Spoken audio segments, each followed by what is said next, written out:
El culto de Nehilach es un culto especial que se celebra solo durante el día del Yom Kippur y marca el cierre de las fiestas. Yom Kippur culmina con el sonar, escuche bien, del shofar. ¿Se acuerda qué es el shofar? Es ese cuerno, ¿verdad?, de carnero en el cual se toca en las celebraciones. Y bueno, dice y que marca la conclusión del ayuno. Siempre se observa como un día festivo, tanto dentro como fuera de los límites de la tierra de Israel. Y bueno, aquí se nos habla acerca de los sefarditas. Dice los judíos sefardíes, los judíos estos son de origen portugués, español y norteafricano. Se refiere al Yom Kippur como el ayuno blanco. Y por eso es que se deben a su vestimenta blanca, es el día donde los judíos se visten de blanco y entonces ellos empiezan a su celebración con este color para poder purificarse. El blanco, ¿verdad?, quiere y simboliza como purificación, como limpieza, para poder entonces confesar sus pecados, estar bien y estar pidiendo perdón con la gente que le rodea, con las personas que les han hecho daño, con aquellos que tienen rencor, aquellos que tienen odio. Entonces tienen 10 días, ¿verdad? Y en este caso 9 días para ponerse a cuentas y poder estar días con esos arrepentimientos, esos perdones que se tiene que dar hacia sus prójimos en los cuales se ha dañado. Y en el último día, entonces, ¿verdad?, claro está, va días de arrepentimientos, de perdones, y en el último día se pide perdón y se tiene en cuenta acerca del Creador, de Dios, ¿verdad?, de Hashem. Entonces, bueno, a la situación es que ellos piden perdón para que, y esto es algo interesante, hermano Hugo y los radioescuchas, ellos al momento de pedir perdón, entonces se marca se marca en sus vidas, ¿verdad?, algo muy importante que es en la vida y la muerte. Esto es que se pueda inscribir en el libro de la vida para un año más. ¿Ha escuchado acerca del libro de la vida? ¿Verdad? Lo hemos estado narrando, hemos tenido aquí en nuestra Biblia, pues nosotros veremos acerca del libro de la vida. Entonces, para la celebración del judío no es algo anormal decir el libro de la vida, no es de 1633 empiezan con este festejo. Hermanos, la situación del libro de la vida viene en el Antiguo Testamento. Y en esa situación es que para ellos cada año se tienen que inscribir, cada año se abre un juicio. Por eso es que desde el Rosh Hashanah, el año nuevo, hasta el Yom Kippur se abre, ¿verdad?, se abre ese juicio en el cielo, y entonces Dios empieza a juzgar las almas. El judío tiene que llegar y tiene que pedir perdón y tiene que hacer varios ritos acerca de oraciones, ayuno, tiene que tener y recitar esos rezos, también tiene que estar al pendiente de lo que es su ayuno, de lo que viste, de lo que hace, de lo que ha dicho, tanto con su prójimo como también empezar a hacer las cosas de manera correcta en esos 10 días para estar limpios y purificados delante de Dios. Y por lo tanto, ¿verdad?, cuando se cierra ese juicio, entonces debe de estar su nombre inscrito en el libro de la vida para otro año más. ¿Les suena conocido ese panorama, hermanos? A veces la gente piensa y dice, bueno, entonces estamos inscritos en el libro de la vida hasta que uno fallece, ¿o cómo está esto? Bueno, pues por eso es que el Señor Jesucristo nos habla en el Nuevo Testamento, hablando acerca del libro de la vida, que cuando uno es anotado, es apuntado, pues entonces cuando uno acepta a Jesucristo, uno entonces está para siempre, para toda la eternidad, no es para un año.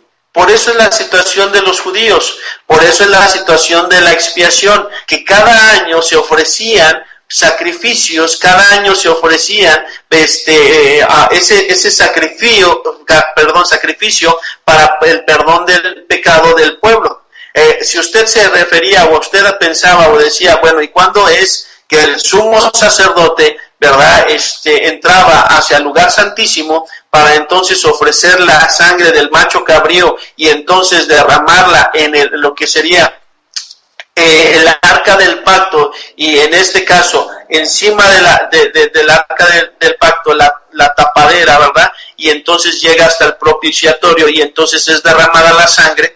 Lo hemos ya visto antes, hermanos, con lo que son los templos, el tabernáculo. Era, hermano, en este día en el cual se cree en el que el sumo sacerdote llegaba, presentaba y daba ese sacrificio. Por eso es que cada año se estaba repitiendo hasta que vino el Cordero Perfecto, que es Jesucristo. Aquel que había dicho, ¿verdad?, desde los antiguos, desde Génesis, con Abraham, con todos ellos, hermanos, desde que Dios mismo le dijo a Adán que iba a venir esta persona en la cual era de la descendencia de los hombres, que iba a salvar a este mundo, que era el Mesías, y el cual ya vino. Entonces, hermanos, ya no hay más sacrificios que hacer.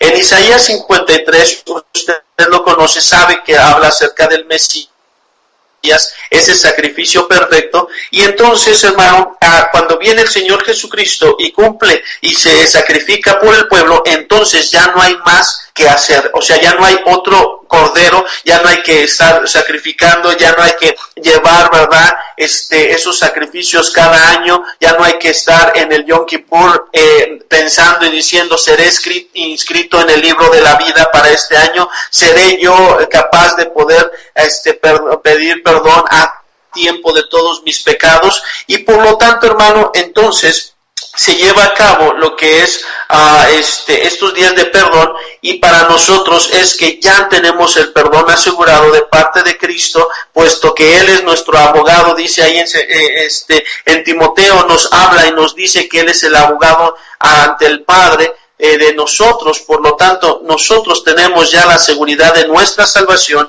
ya estamos inscritos en el libro de la vida, no para un año más, sino para toda la eternidad. No seremos borrados. Por lo tanto, es lo que dice y lo que se refiere, que cada año, ¿verdad?, se borra su nombre del libro de la vida, y entonces dicen, mira, ¿sabes qué? Se te borró el nombre en el libro de la vida, por eso tienes que pedir perdón, arrepentirte de tus pecados, sacrificar para entonces volverte a inscribir y así poder estar en todo un año más. Ese pensamiento es lo mismo que que algunas denominaciones tienen en sus mentes, en sus cabezas, diciendo, ahora sí estás inscrito, ahora ya no, ahora eres salvo, ya después ya no. Si haces esto, entonces sí eres salvo, si no, entonces ya no lo eres, a través de las buenas obras. Pero eso es incorrecto, hermano. Esto es aplicado con los judíos, de que cada año se hacía expiación por sus pecados.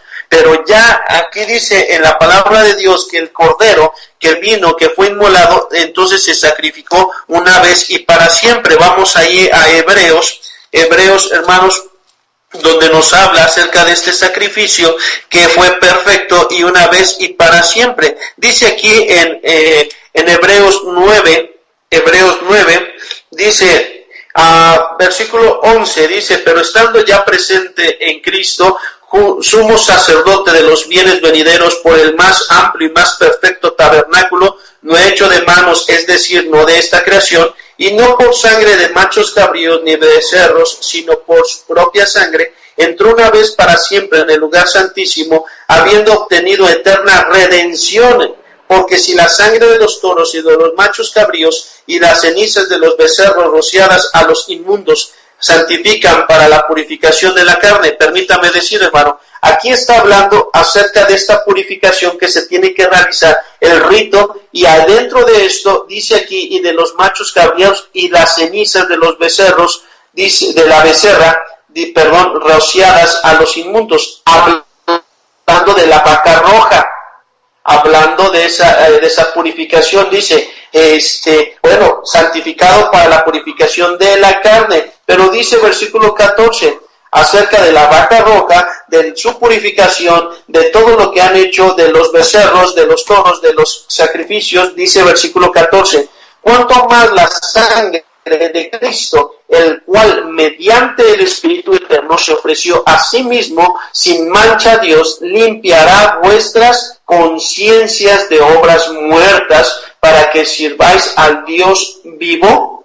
Así que por eso es mediador de un nuevo pacto. ¿Quién? El Señor Jesucristo. ¿Cuál es el nuevo pacto? Es que se ha invalidado el antiguo. Hermanos, acuérdense, el Señor Jesucristo llega y pone un nuevo pacto en el cual Él es Dios, y en el cual dice aquí, para que interviniendo muerte para la remisión de la transgresión que había bajo el primer pacto, los llamados reciban la promesa de la herencia eterna. Dice, porque donde hay testamento es necesario que intervenga muerte del testador, ¿verdad? Obviamente, si se muere, entonces entra en vigor ese testamento. Y el nuevo pacto o el nuevo testamento, cuando el Señor Jesucristo murió en la cruz del Calvario, entonces entra en vigor el nuevo pacto. No que ya no se puede, ya que diga, la gente piensa y dice a través de que, pues entonces ya no estamos bajo la ley. Hermano, hablando acerca de ese tema, lo vamos a tocar después, pero hablando de que entonces usted puede matar, usted puede robar, usted puede agarrar el nombre de Dios en vano, es dentro de la ley, está hablando acerca de los 10 mandamientos, entonces ya no vamos a hacer eso, ya vamos a hacer lo que, pues ahora sí que ya no hay que cumplir esos 10 mandamientos. Hermano, hay que tener cuidado, porque lo que sacrificó y lo que puso Cristo en la cruz fueron los decretos, ¿verdad?, de lo que habían tenido esos pactos, esas situaciones en las cuales se había comprometido el pueblo con Dios. Y entonces los 10 mandamientos de parte de Dios están en vigor aún hoy en día, y el Señor Jesucristo mismo lo aprobó y lo dijo. No es la cuestión de que, bueno, entonces puedes matar, pero si tú amas a tu prójimo no lo vas a matar. Hermano, hablando de las leyes humanitarias, leyes del Antiguo Testamento, esas ya no se van a llevar a cabo, porque hay un pacto nuevo en Jesucristo, y eso lo vamos a ver después, hermanos. Pero dice, es necesario que intervenga muerte del testador, porque el testamento con la muerte se confirma, pues no es válido entre tanto que el testador vive. Escuche bien eso, dice, de donde ni aun el primer pacto fue instruido sin sangre, porque habiendo anunciado Moisés todos los mandamientos de la ley, a todo el pueblo tomó la sangre de los becerros y de los machos cabríos con agua, lana escarlata, hisopo y roció el mismo libro, dice, y también a todo el pueblo. ¿Qué roció el mismo libro? Dice, diciendo, esta es la sangre del pacto que Dios os ha mandado. Y además de esto roció también con la sangre del tabernáculo y todos los vasos del ministerio. Versículo 22, y casi todo es purificado según la ley con sangre, y sin derramamiento de sangre no se hace que remisión. Y bueno, ciertamente no hay perdón de pecados si no hay derramamiento de sangre. Y aquí nos podemos estar enterando acerca de que esta es la sangre del pacto que Dios os ha mandado. ¿Y cuál es lo que dice el Señor Jesucristo en Corintios, en capítulo 11? Dice así, en el versículo, dice en versículo 25, 11:25, asimismo tomó también la copa después de haber cenado, diciendo, esta copa es el nuevo pacto en mi sangre, haced esto todas las veces que la bebiereis en memoria de mí. Hablando acerca de que es el nuevo pacto, que es la sangre, y tuvo que ir a la cruz del Calvario para que ese pacto fuera válido, entrara en vigor. Por eso es que tuvo que sacrificarse por amor a nosotros. También aquí en lo que era Hebreos, nosotros podemos encontrar también pasajes, por ejemplo, aquí en el capítulo 9, dice, a versículo 23, fue pues necesario que las figuras de las cosas celestiales fuesen purificadas así, pero las cosas celestiales mismas con mejor sacrificio que estos, porque no entró Cristo en el santuario hecho de mano, figura del verdadero, sino en el cielo mismo, para presentarse ahora por nosotros ante Dios, y no para ofrecerse muchas veces como entra el sumo sacerdote en el lugar santísimo cada año con sangre ajena. Está hablando acerca del Yom Kippur, hermanos. y ahorita vamos a ver también ese significado. Y bueno, el día del perdón, o el día como dicen aquí, los días terribles, ¿verdad? Y pues bueno, aquí está